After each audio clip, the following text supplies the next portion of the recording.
My dear friend, welcome to my YouTube channel Lakshya shooters. मैं लक्ष्य त्रिपाठी आप सभी का अपने यूट्यूब चैनल में स्वागत करता हूं। स्टूडेंट, आज हम लोग क्लास 9 का एनसीईआरटी बुक से चैप्टर 1 पढ़ेंगे, जिस चैप्टर का नाम है हमारे आसपास के पदार्थ। स्टूडेंट, इस चैप्टर को स्टार्ट करने से पहले मैं आपसे 2 लाइन मोटिवेशन कर लेते हैं, यानी कि कुछ हम लोग ऐसा कर लेते हैं ताकि अलग से हमारे शरीर में ऊर्जा आ जाए। नहीं खाऊंगा ठोकरे, सफ़र में तो मंजिल की अहमियत को कैसे समझूंगा। स्टूडेंट, अगर मैं किसी राह में चलता हूँ, अगर ठोकर ना खाऊं तो फिर सफलता की अहमियत को कैसे समझूंगा। अगर नहीं टकराए गलत से तो फिर सही को कैसे समझूंगा। स्टूडेंट, इसी के साथ हम लोग आज का चैप्टर स्टार्ट करते हैं। आज का जो क्लास 9 का चैप्टर रहेगा साइंस बुक से, जो कि एनसीईआरटी बुक का कवर करेंगे हम लोग। चैप्टर 1 है हमारे आसपास के पदार्थ। सबसे पहले स्टूडेंट बात होती है हमारे आसपास के पदार्थ से कि पदार्थ होते क्या हैं। आप लोग अगर सीबीएसई बोर्ड के होंगे तो बता सकते हैं कमेंट बॉक्स में, मैं इंग्लिश में भी पढ़ा सकता हूँ। इसमें हम लोग पढ़ेंगे, सबसे पहले देखते हैं कि पदार्थ किसे कहते हैं, यानी कि मैटर किसको कहा जाता है, व्हाट इज़ मैटर। तो इसके बारे में सबसे पहले मैं जाता हूँ पदार्थ पे, और पदार्थ किसको कहते हैं तो मैंने लिखा हुआ है। एक और चीज़ है स्टूडेंट, ये हमारे वीडियो का पार्ट नंबर 1 है। एक वीडियो में पूरा चैप्टर कवर नहीं हो पाएगा, जिसके कारण हमें दूसरा पार्ट लेना पड़ेगा। स्टूडेंट, आइए अभी स्टार्ट करते हैं। पदार्थ, विश्व में प्रत्येक वस्तु जिस सामग्री से बनी है उसे पदार्थ कहा जाता है। स्टूडेंट, याद रखिएगा, वर्ल्ड में चाहे जितनी भी चीज़ें सभी किसी न किसी चीज़ से बनी हुई है, चाहे वो आपका शरीर हो, चाहे किसी एनिमल का शरीर हो या फिर किसी प्लांट का शरीर हो, लेकिन कोई किसी न किसी फॉर्म में किसी न किसी अलग अलग चीज़ों से ही मिलकर बना है। तो इसी को हम लोग क्या कह देते हैं, बेसिकली पदार्थ कहते हैं। और जान लो स्टूडेंट, हमारे आसपास के विद्यमान हर वस्तु पदार्थ है। यानी यहाँ पे आपको एक चीज़ और ध्यान में देखना है, ध्यान से देखना है। अगर देखेंगे यहाँ पे हमने लिखा है कि हमारे आसपास में जितनी भी वस्तुएं मौजूद हैं सभी एक पदार्थ हैं। क्यों एक पदार्थ है? क्योंकि यहाँ पे हमने ये शर्त रखा हुआ है, देखो स्टूडेंट, कि जो पदार्थ होता है स्थान घेरते हैं और इसका द्रव्यमान होता है। मतलब जान लो, जो मैटर होगा, जो पदार्थ होगा, वो एक स्थान को घेरता है। मतलब कह सकते हो कि एक स्पेस को ऑक्यूपाई करता है। एंड साथ साथ जो मैटर होता है उसके अंदर द्रव्यमान होता है, यानी कि वेट होता है। यानी कह सकते हो कि पदार्थ ऐसे चीज़ को कहा जाता है जिसके अंदर जो कि स्पेस को भी घेरे, यानी ऑक्यूपाई करे, और दूसरा चीज़ कह सकते हो कि उसका क्या हो, मास भी हो, वेट हो। ठीक है, अगला पॉइंट क्या लिखा है उसको देख लो।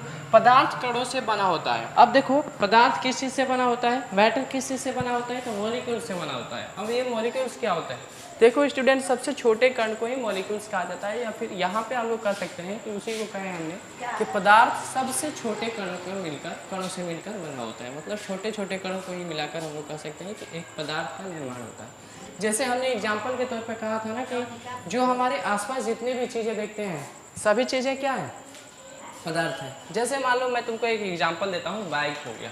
बाइक चलाते हैं, बेसिकली 9th में चले गए हैं, तो आजकल तो सभी लोग चलाते हैं बाइक, तो आप भी चलाते हो बाइक। तो बाइक को ही अगर देखें तो बाइक में भी अलग अलग पार्ट हैं, अलग अलग कणों से मिलकर बने हैं, अलग अलग मॉलिक्यूल्स उसमें लगे हैं, अलग अलग हिस्से लगे हैं उसमें।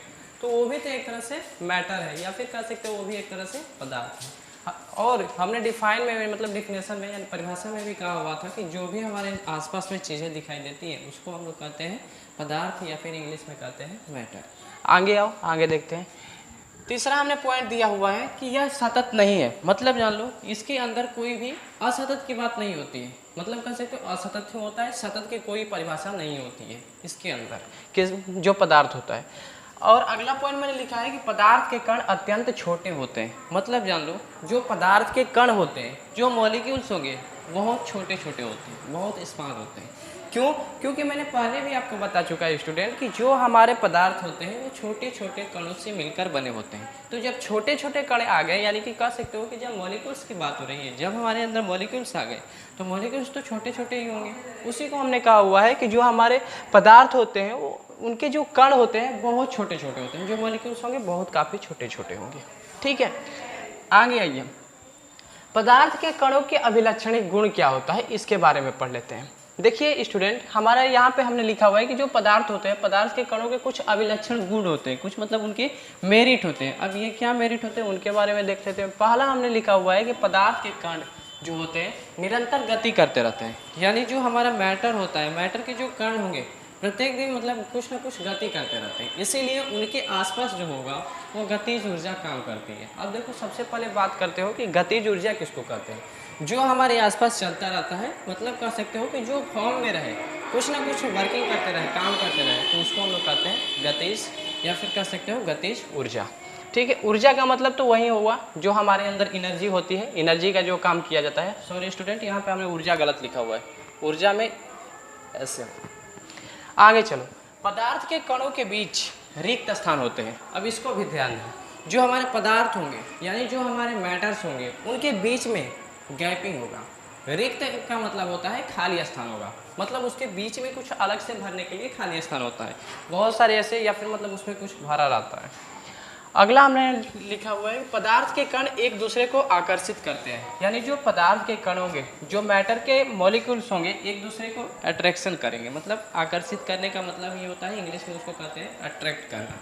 और अट्रैक्ट करने का भी मतलब आप लोग जानना चाहिए कि एक जैसे मान लीजिए चुंबक और लोहा को देखे होंगे तो वे एक दूसरे को अट्रैक्ट करते हैं, मतलब खिंचाव करते हैं। उसी को हमने यहाँ भी लिखा हुआ है आकर्षण करना या फिर अट्रैक्शन करना। ठीक है, आगे अब देखो यहाँ पे हमने लिखा हुआ है कि पदार्थ की अवस्थाएं क्या होती हैं, क्या क्या होती हैं। बेसिकली अगर मैं बात करूँ भौतिक की, कि मतलब भौतिक रूप में पदार्थ के कितने अवस्था होती है, तो 3 अवस्था होती है। और ये आप लोग भी जानते हैं, जैसे मान लीजिए गैस हो गया, ठोस हो गया, द्रव्य हो गया। मैंने ये उल्टा लिखा हुआ स्टूडेंट, पहले मुझे द्रव्य लिखना चाहिए था, उसके बाद ठोस लिखना चाहिए था, उसके बाद गैस लिखना चाहिए था। खैर कोई बात नहीं, आगे पीछे होता रहता है। अब ये भी जान लीजिए पानी के जो रूप होते हैं, आप लोगों ने बेसिकली पढ़ा होगा वाटर। वाटर जो होता है तीनों फॉर्म में पाया जाता है, जैसे द्रव्य में भी पाया जाता है, ठोस में भी पाया जाता है और गैस में भी पाया जाता है। देख लो, द्रव्य में पानी का पानी ही रह जाता है, मतलब जो वाटर होगा द्रव्य में, मतलब कह सकते हो वो पानी का पानी ही रह जाएगा। अगर ठोस की बात करें तो ठोस में जब जाता है तो बर्फ बन जाता है। और गैस की अगर बात करते हो तो गैस में जब जाता है, मतलब कह सकते हो जब गैस होगा तो क्या हो जाएगा, वाष्प हो जाएगा। और वाष्प का मतलब क्या होता है, वाष्प का मतलब होता है भाप की तरह बनकर उड़ने लगेगा। ठीक है, आओ अगले स्लाइड पे देखते हैं।